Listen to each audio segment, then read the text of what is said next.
Alright, I'm going to start this video out with my own version of A Tale of Two Cities. Well, we'll start this one out in the town of Huddersfield in West Yorkshire, England. Back in 1919, Huddersfield Town was deeply in debt and was stuck in the second division. I should note that this is back when there were still only two divisions in the English system. There was actually a plan to merge the team with Leeds United and move it away from Huddersfield. Now, you should also know that this was right after the Great War ended. I mean, all of football was dealing with the economic fallout of the war. Now, the games did actually continue throughout the war, but the Football League itself did not play. It didn't come back till 1919-1920. And Huddersfield managed to win promotion that season after an infusion of cash. The team also managed to earn a spot in the 1920 FA Cup final where it lost to Aston Villa 1-0. By the 1922-23 season, Huddersfield's focus on counter-attacking football and wing play brought it up to third place in the league.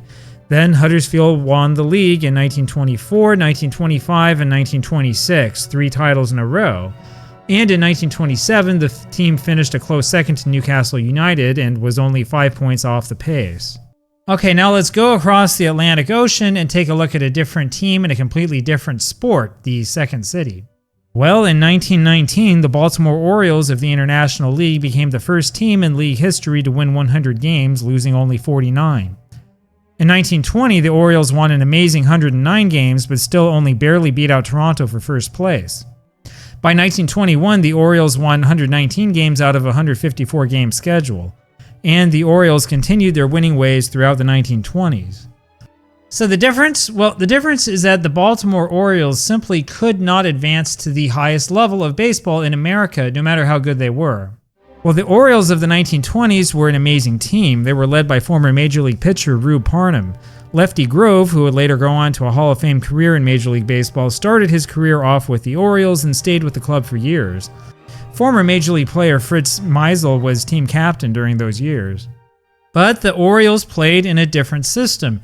You see, Major League Baseball, like other American sports, has what they call a closed league system.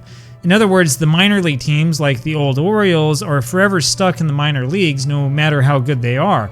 In fact, they're kind of like colonies, and they are servants of the imperial Major League teams. Now, Baltimore is a pretty interesting city to choose. The city's population back in 1920 was over 730,000. Compare that to Huddersfield, which had a population of just over 100,000. And yet Huddersfield was allowed to have a dominant championship team, while Baltimore was always considered minor league. Well, the reason for this, as you already know, is the promotion and relegation system in England. England's had this system since the 1890s, and yet no sport in the United States has ever experimented with it, at least not to my knowledge. But have you ever wondered why the systems developed the way that they did? Interestingly enough, the origin stories of both association football and Major League Baseball are quite similar. Both sports evolved from different games. Association football was a variety of the old schoolyard game of football, which would probably look more like unorganized rugby than anything else if you went back in time to watch it. Baseball, meanwhile, is obviously a modified form of cricket and rounders. But you know, it's not the form or the evolution of the sports that caused their development to go on such different paths. No, it's professionalism. Back in the real old days, playing in these sports was a sign of wealth. That was a sign that you were an aristocrat who had the money and time to devote to sports. However, wealthy people usually weren't all that good at the game, and the players that were good would get a lot of attention from team organizers. In other words, players were paid under the table all the time. Yeah, the rising tide of professionalism is the real story here. Looking back, it seems to have hit baseball the hardest. The old National Association of Baseball Players was formed in 1857 as a governing body for that sport, 6 years before the Football Association. Both organizations originally insisted on strict amateurism. However, baseball was such a popular sport and the association was so weak that it simply could not prevent professionalism from taking over. By 1869, a professional class of baseball teams arose, the most famous of which was the Cincinnati team. There was an early attempt at a professional-only league known as the National Association of Professional Baseball Players, and yeah, the similar names really cause all sorts of problems. The teams in this National Association were pretty weak, however, and the association didn't have a lot of power. And then came the National League. Now, the National League rose up in 1875 and was formally started in 1876. The idea here was different. Instead of attracting fledgling professional teams with a little money, the National League promised to create territorial professional baseball monopolies throughout the United States. The league would charge teams larger amounts of money, giving the league more central control over the game. Well, you're probably wondering why in the world they would do that. Now, most people would tell you that, it's because the owners wanted to monopolize fan revenue. There are also some people who will say, well, they wanted to make sure that the teams weren't too far apart because of travel costs and stuff. That's a bunch of baloney. I mean, it's kind of true, but the real reason is because the owners wanted to exert more control over player salaries.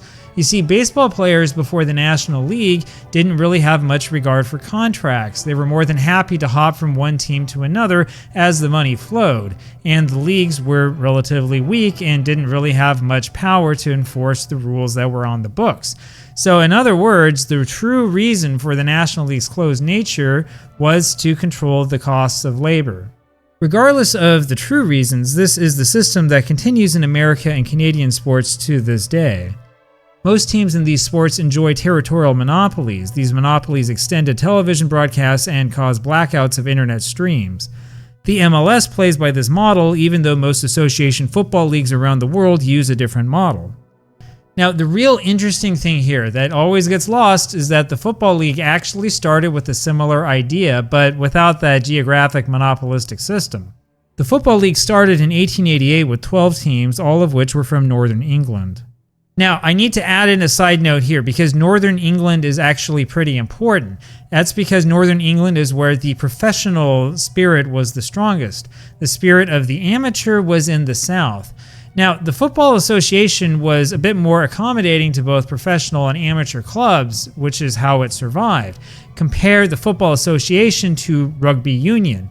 There was a split between Rugby Union and the Rugby League around the same time. All of the professional teams went over to form the Rugby League, and they, for the most part, came from the North.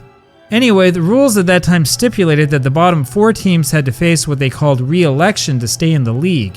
Re-election is one of those things that honestly is baffling to Americans like me. It was a blatantly political process from start to finish. You could be awful like Hartlepool United, but never get voted out of the league if you had the right connections.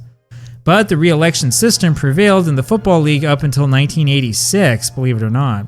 And I bring this up for a reason. I mean, it's really easy for us to take like a real casual glance at the English system at the Football League and conclude that it was somehow more democratic or more meritorious with its promotion and relegation system. But the truth is that these re-election rules were largely created to keep it the good old boys club.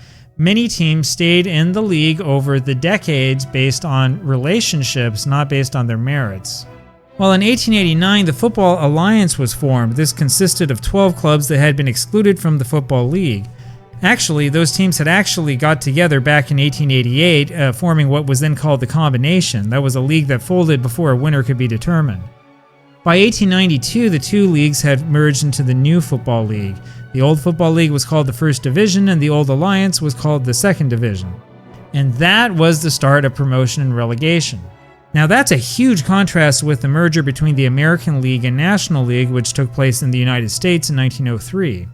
In the case of the United States, both leagues maintained their own separate identities, and the owners set up a postseason series to determine the champion. And to this day, American sports have followed this model, putting special emphasis on postseason play, to the point where the regular season is almost an afterthought. And so there you have it. You've got two different systems with completely different approaches at determining a champion. But the question is, which system is better? Well, I grew up with the American version, but I honestly consider it to be deeply flawed. With no threat of relegation, awful franchises have no reason to compete. And what's worse, in Major League Baseball, which has no salary floor, team owners can choose to pay nothing for players and just pocket the excess revenue. The team will still be there even after decades of losing. Now, that's not entirely true, but it's mostly true. Now, the weakness of that closed monopolistic system is that there's really no penalty for being consistently bad. So, for example, Huddersfield Town could not maintain its success and has been a championship team or now a League One team for most of its existence. If they were in Major League Baseball, however, they would just be like a second division team for decades. While the promotion and relegation system is appealing, there are still some issues with it. The biggest, of course, has to do with financial disparities among teams. You see this all the time in leagues outside the Premier League, as most of you already know. And the existence of extra money for teams good enough to get to European competitions means that certain clubs have more money no matter what happens. Now, we could argue that the Champions League system is to blame. Maybe things were better back in the days of the European Cup. In fact, there's actually a Football Manager database in development that plans to do just that, to take the sport back to 1988 or so and see what happens. Regardless, though, the truth is that promotion and relegation systems are great for successful teams, but can be financially devastating for teams that don't have success. Now, people have talked a lot about different ways to fix the promotion and relegation model, but you want to know what's really ironic? Most people these days recommend instituting a salary cap, which is basically a way to punish players for earning large salaries. That is basically going back to the same argument that the National League made in 1875. The argument is, well, we need a monopoly to stop players from earning so much money. Well, this is really a pretty complex problem that doesn't have a great answer. Now, in my mind, that European Super League idea from a few years back really is the wrong approach. And honestly, I'm pretty dismissive of any attempt to create a closed league environment like that, even if it's in Football Manager. In my personal opinion, it's just more fun to take an unknown team and turn them into superstars. But again, that's just my uninformed and clearly American opinion. I mean, what do you think about promotion and relegation systems? Why do you think that the United States and Canada has gone so long without ever even trying this? And most importantly, should leagues like, say, Major League Soccer switch over to this system? Well, let me know what you think down below.